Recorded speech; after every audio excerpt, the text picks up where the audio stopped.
The Diary of a Certified Psychopath. Off the crank. Cloudy tells.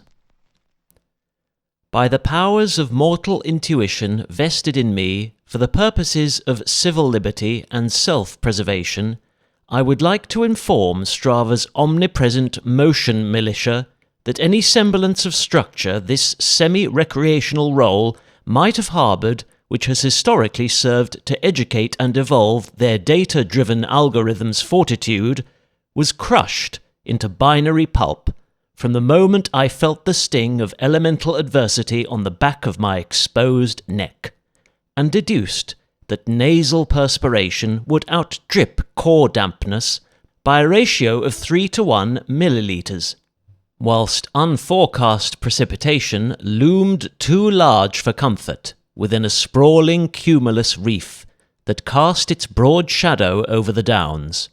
However, no parade-ending deluge could preclude me from fulfilling my parentally assigned mission to pack a perishable hamper with 9 or fewer non-essential must-haves, from the downscaled selection of tangible conveniences offered by Shoreham's swankiest minimart.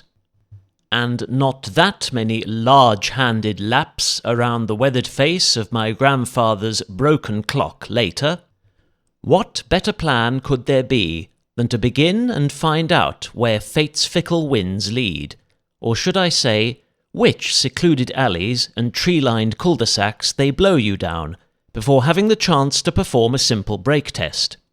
Let alone realise your loose-fitting sails might not have been the wisest choice for ensuring you remain a narrow target in the crosshairs of such broad-sided bluster.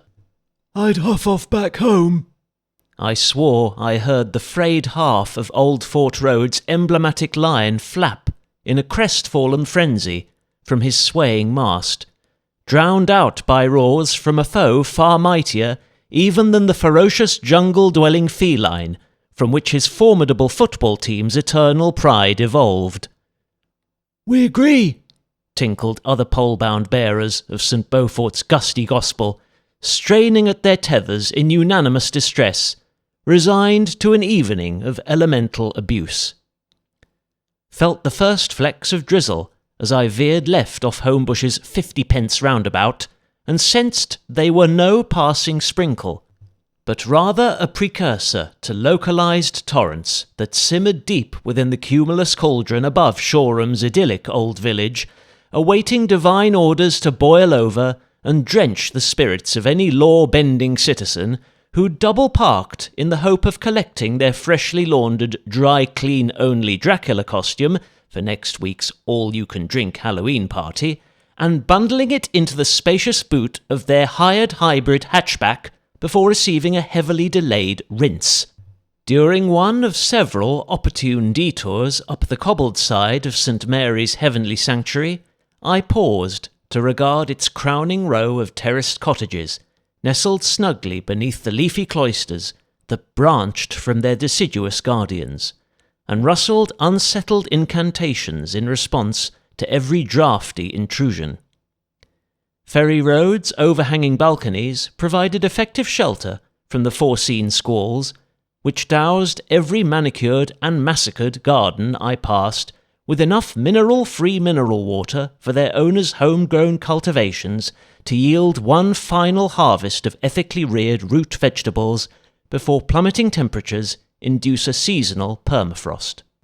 Had my mobile turbo trainer been hooked up to a portable dynamo and a very long AC lead, then, assuming a flawless degree of efficiency whilst converting kinetic to electric energy, this mere mortal would, going by Strava's stingy estimations, ground around 0.2 sustainable kilowatt-hours back into Britain's melting national grid.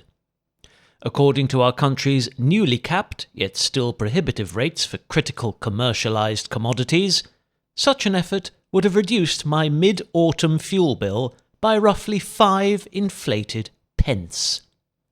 A saving afforded exclusively by carbon-neutral conveyance, and therefore worthy of immediate frittering on a freshly brewed flat white.